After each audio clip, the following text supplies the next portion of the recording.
So, since I did a review of Zero, I figured, well, there's so many other reviews of this movie, even in English, but I'm gonna give my take on it because I want to do a review of all the different series, and I'm probably gonna do the Delta TV series after this one. Um, Now, I'm gonna say it straight out. To me, this is the greatest movie ever made. It doesn't matter if it's animated or live action or whatever it is. This is the greatest movie ever made, and I will die on that hill. I will. No one can convince me otherwise that there's anything better than this movie. And the major reason why is that I just finished watching it for the God knows how many times I've seen it already. I literally just finished watching it again. It is the one movie that will get that, even though I know everything and I can recite lines from the movie in Japanese, by the way, even though I can recite the lines, no matter what, at specific points in the movie, I will always cry. Always, always, always, always, always, always. Never fails. Never fails. I cannot not cry in this movie. But it's not, like, sad parts. It's happy parts. That's the thing, is that, people, when they watch a movie and they cry, usually it's because some character dies, or, something bad happens and it's some really terrible situation. But, for me, this movie, every time I cry, it's always the happy scene. Well, not always the happy scenes, but they're scenes that that hit me really, really hard.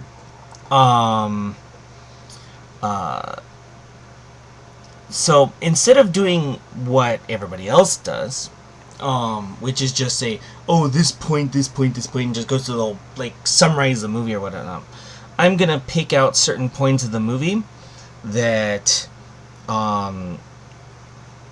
that I consider to be the parts that I tend to tear up, just so people know where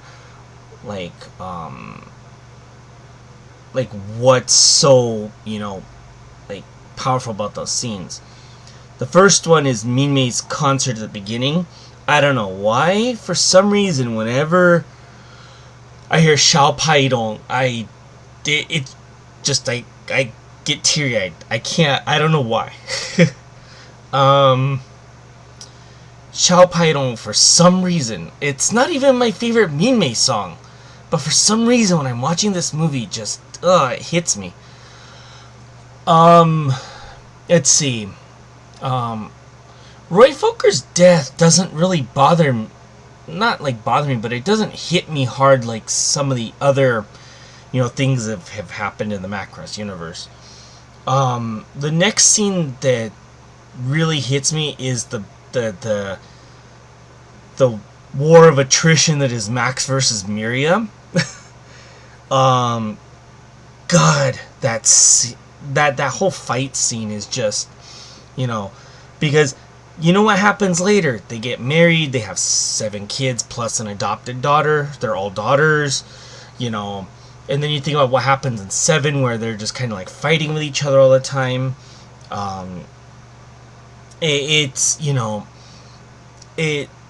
When you take in all these different things with the Max and Miria fight, it's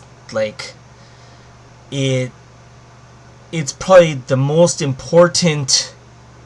What is it? There's a word in Japanese called meguriai, and it's like a fated, they were destined to meet kind of thing. And that, for the rest of Macross, in just about every series outside of Frontier. Outside of Frontier and Plus, and 2 until there's more confirmation of it,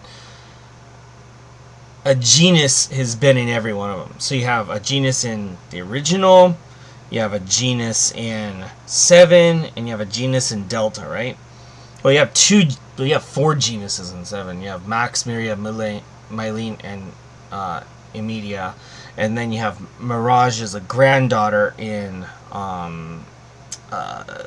Delta. And, you know, Macross is not Macross without a genus in it. It just, you know, like, people like to talk a lot about plus and things, but, you know, the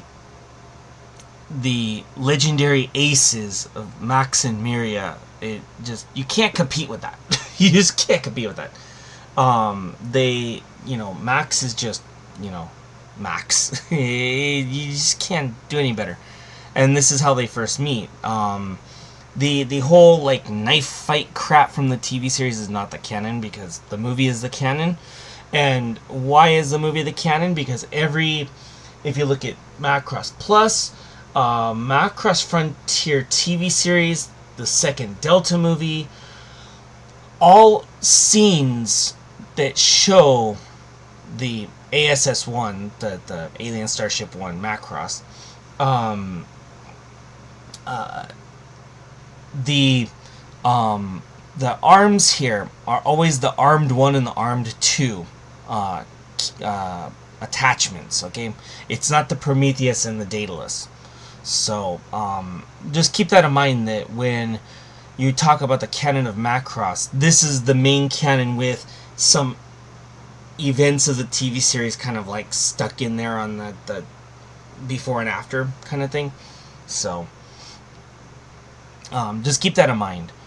And the next scene that really gets me is when Minmei goes to Hikaru's apartment, and then Hayase comes in and gives the little, like, the lyrics to the song, and then Minmei runs out.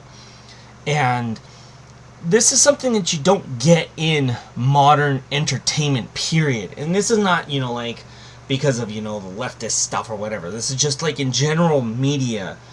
You don't get these scenes of, you know, quiet emotion.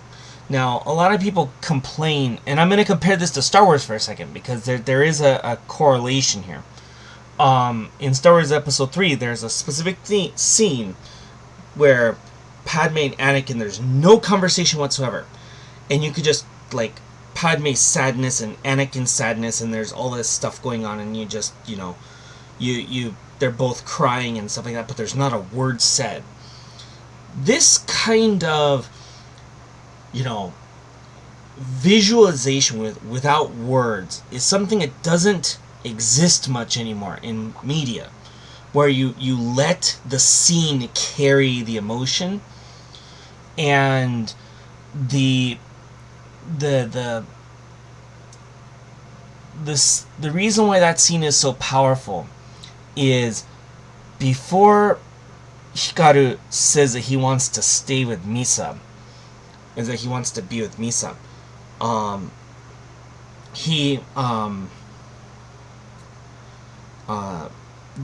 he puts a pause in between what he says and who he's picking, right? And that pause is so powerful. Like, I cannot get through that scene without bawling out. I just can't. It's impossible.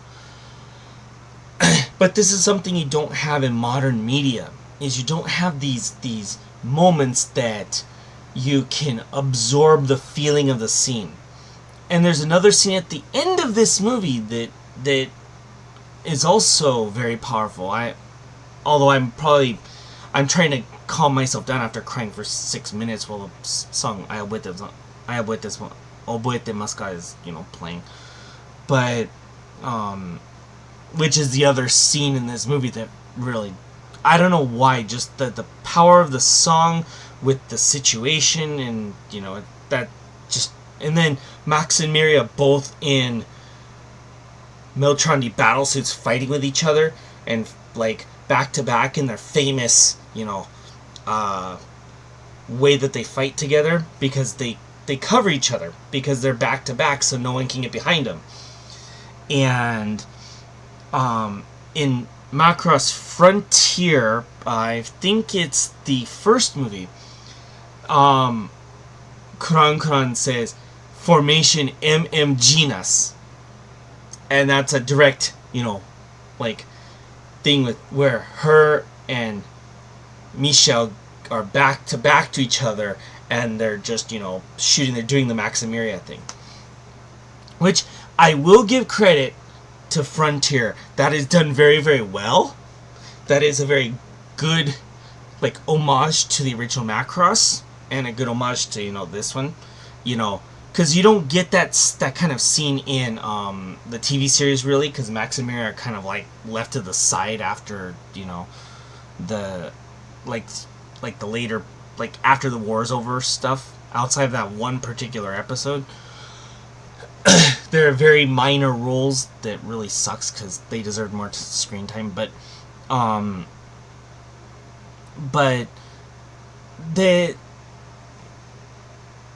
this movie, what people don't know is that I think it was Nausicaa. It was one of the Ghibli movies, came out the same year, and that was the only movie that I think could surpass this in ticket sales, something like that. I read that somewhere. But when I read about overall ticket sales, it wasn't until in English they call it Kiki's Delivery Service. It wasn't until that movie that Macross, this particular movie, was overtaken for biggest gross at the movie theater in Japan. Of course, it's been broken multiple times since then, but Macross basically owned the 80s.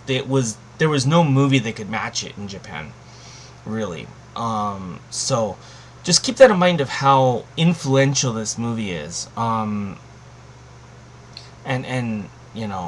there's the powerful scenes. Now, I want to talk a little about the Protoculture, because this is something I'm trying to do that's different than all the other reviewers, because they don't understand Protoculture lore whatsoever, and I'm still trying to figure out some of this stuff because there's so much. I'm going to rewatch the Frontier TV series as well, because I want to understand. I want to get the Protoculture lore out of the Frontier TV series. So, the key points. And this I'm going to go into more detail with the timeline video when I get to doing the video of the timeline of the Macross canon, right?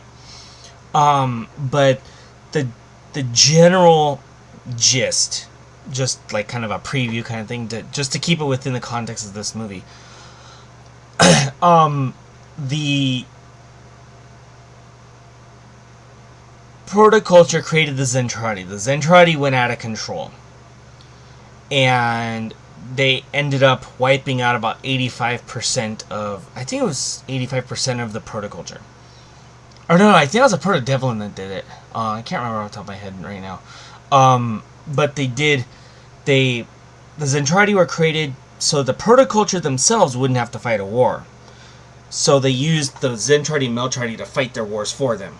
And then when it escalated too far, that's when they created the Protodevlin to shut the Zentradi down. But the Protodevlin were too powerful, so they had to shut them down, and then the Zentradi, wiped them out, basically, finished them off. And then started just wandering around the galaxy, just fighting with each other the entire time. But the Protoculture people, in order to try to escape from the Zentradi and Meltrani fighting with each other, because there was no way to stop them at that point, they escaped to Earth. They made a city, which the city is like a ruined city in this movie, and they went there to hide. Well, about 20,000 years ago, the Zentradi appeared in the solar system, and the Protoculture were freaked out because they couldn't fight back against the Zentradi. So they buried the city underwater, and then they ran off, and then never came back. And that's because they got wiped out eventually, because there's no Protoculture left, unless you count Mikumo from Delta, but you know, that's a totally different story. But the Protoculture wiped out, so they had, you know, they left the city there so that once peace was attained by, you know, the Zentradi and stuff like that, that the people could live there, and or the Protoculture would come back and they would live there and be happy again, and there would be any problems. Well, the Protoculture never came back, so it just stayed underwater for 20,000 years, and then it came out after the Zentradi attacked Earth and basically wiped everything out. I guess the city understood the signal and raised itself out of the water so that they could be found, so that they could raise the city out so people could live there. All it gets destroyed by, you know, stupid Bordoza, but the point being is that the Protoculture lore starts here, in not in chronological order, of course, but you know, in the order of release of everything.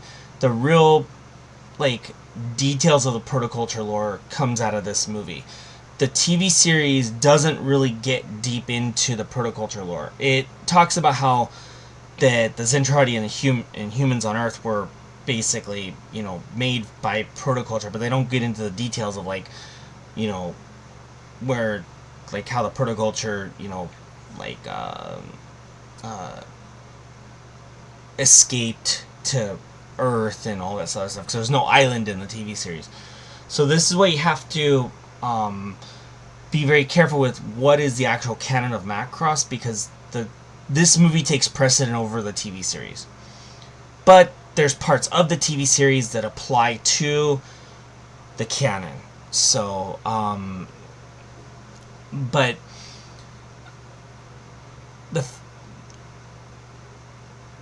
the fact that the song that they find is just a song that was the tune for Ayo Buete Masca, the song itself, it was just a popular song among the Protoculture on Earth at the time. And so, and that's how they managed to bring culture back, is that it was something that they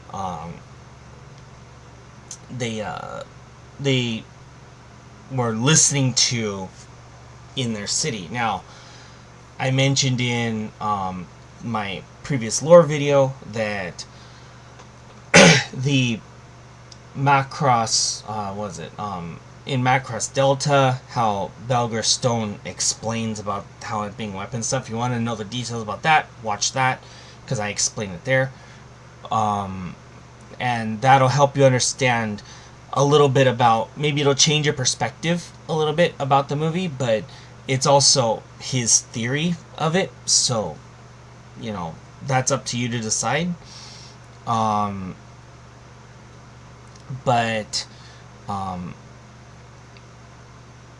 this movie as a whole, I think it creates a foundation for all the Macross that comes after.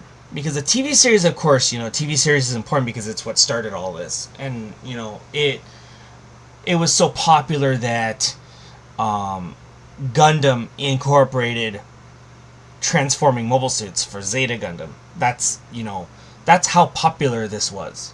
Like, going to the TV series, because TV series is before Zeta Gundam, right? This is the same year Zeta Gundam came out, so it's a little bit different, but the idea of the Valkyries and transforming fighters turning into giant robots and stuff, that was a Macross thing, and Gundam took it and put it in Zeta Gundam. And they just rammed it in there, because they wanted to sell toys. And they wanted to pick up, especially because it was 1984, and they wanted to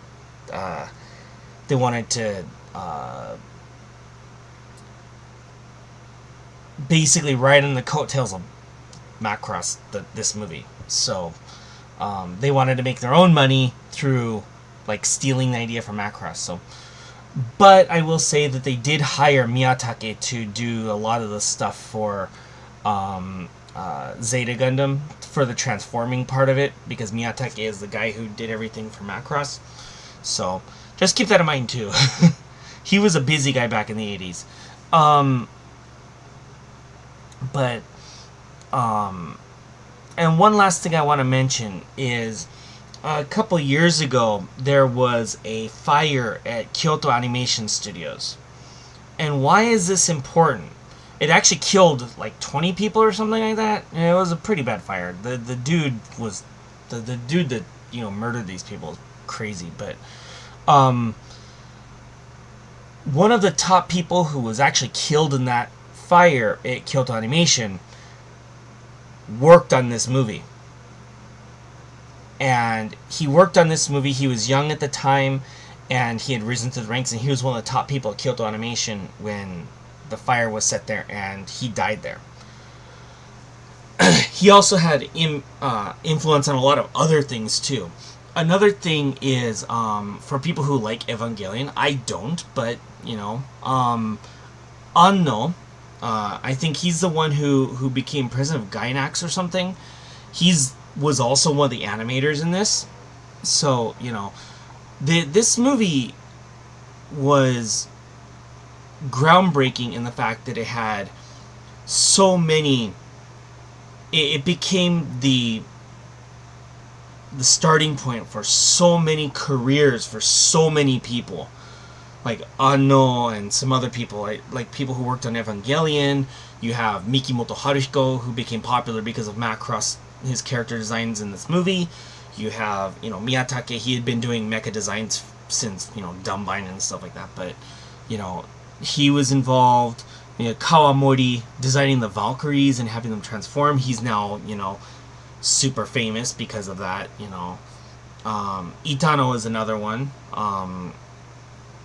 And also Tomita Sukehiro, he wrote the story for this. He also wrote the story for at least half of Macross 7, and he was the main writer for Macross 2. You know, it's just... And he also did a whole bunch of other stuff. I believe he also did, like, Cyber Formula. I think he did Cyber Formula. I don't remember off the top of my head. But he was involved in a lot of stuff. All because of Macross. So, keep that in mind, that this was it was a gathering of the youngest, the youngest and brightest animators and mecha designers, and everybody was still in their 20s at this point when they're making this. Like, Kawamori was what, like 24? You know, the dude was young. And Mikimoto was his classmate or something like that. They went to the same college or something. So they were friends. So that should tell you something. And then, of course, you know, Hayami Sho, who did the voice of Max. Without Macross, he doesn't have the career he does in voice acting. And he's done a lot of stuff too. What people don't realize is he's not only Macross, because he's even done a character outside of Max, by the way. He did Marge from Macross Plus. And so he was doing that. But he also did Knight Schumacher from Cyber Formula.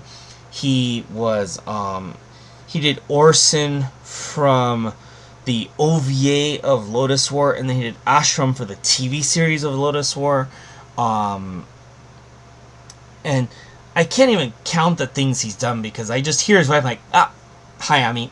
And I just know it's him. He had a small bit. He played a minor, like, one-off character in Sailor Moon Sailor Stars, by the way.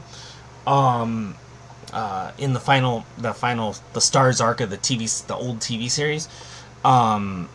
He had a minor role in that. You know, and he's done, like, little bit pieces here and there. Like, there was something I watched recently, where I heard his voice in it too, and I can't remember what it was.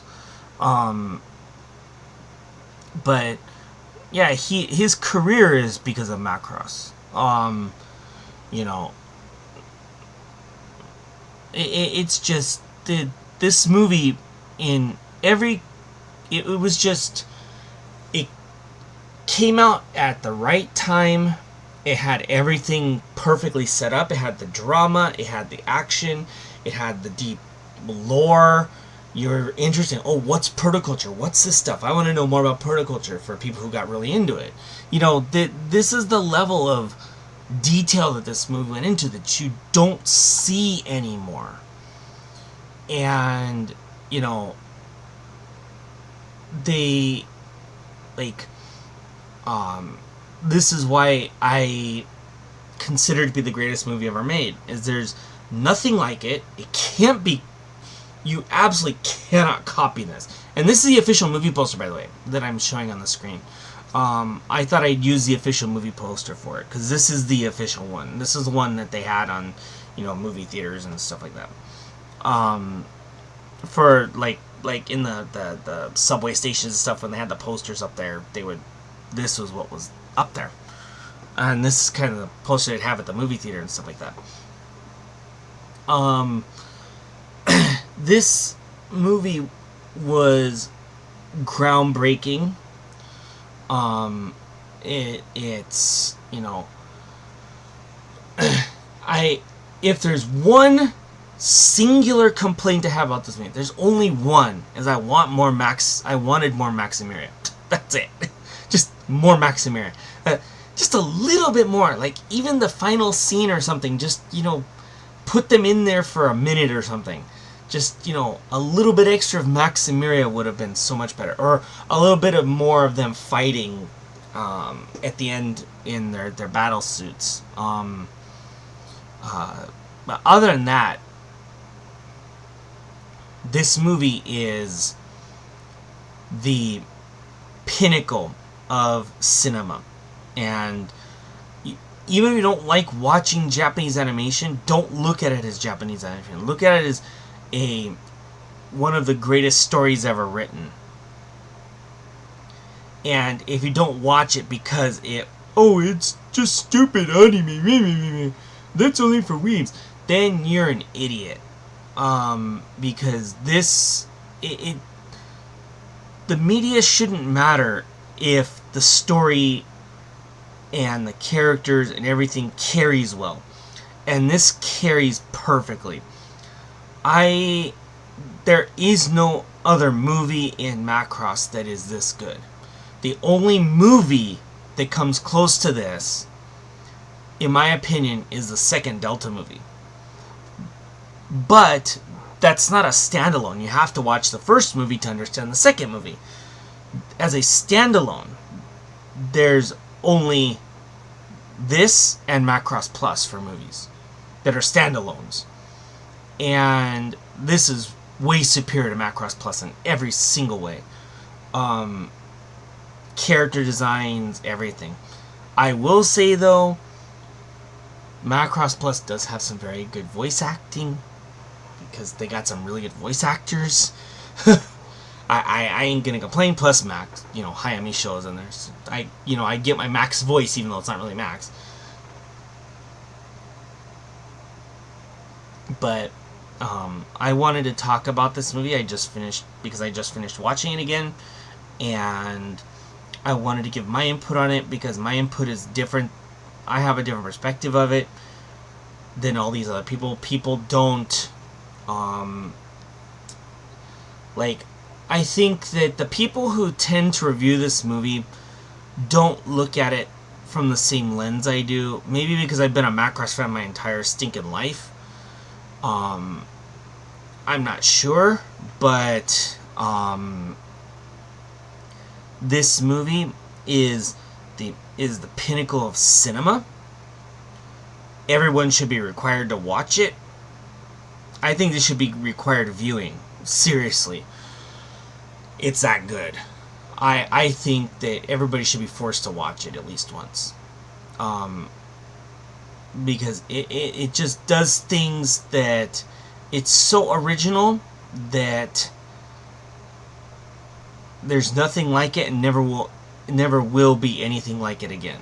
So that's my view of this movie.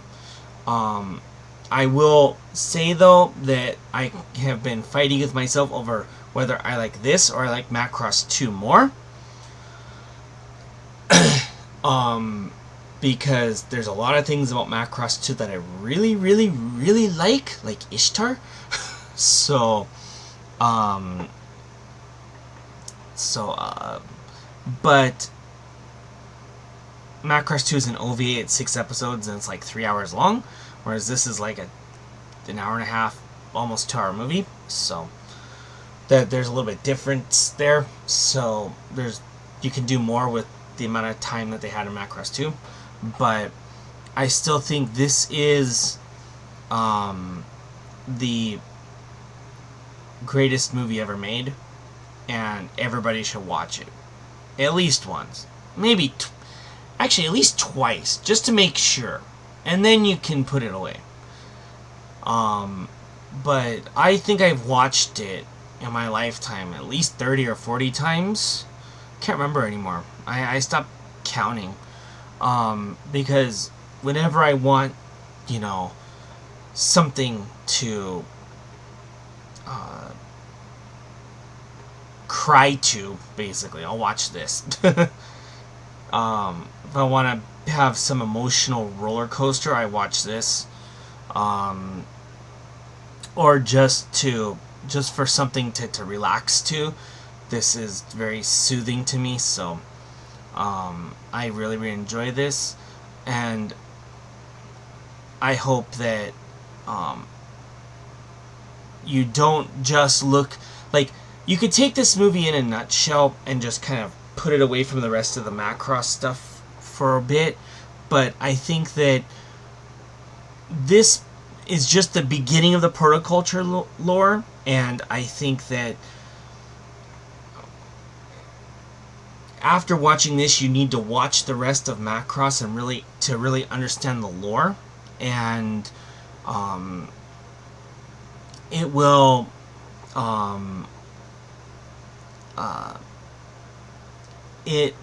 absolutely make the rest of it'll make you want to learn the lore more if you've never watched it, because it's the lore is very, very deep and everything. And not every question's been answered, so there's a lot of room for theory crafting, and I think I might do a theory craft video soon too. But anyway, that's my opinion of this movie, and I hope that everybody watches it. This is the movie that began the Eternal Circus, is what they call it. If you don't know what the Eternal Circus is, it's, lots and lots of missiles and shooting and lasers and all kinds of stuff all on screen at once. And he does it on purpose to make it look like a really, really insane battle. Eternal is famous for that, and that's why they call it the Eternal Circus. So just keep that in mind. But anyway, that's my view of this movie. It is a must-watch for everybody. It is the greatest movie ever made, and I will die on that hill.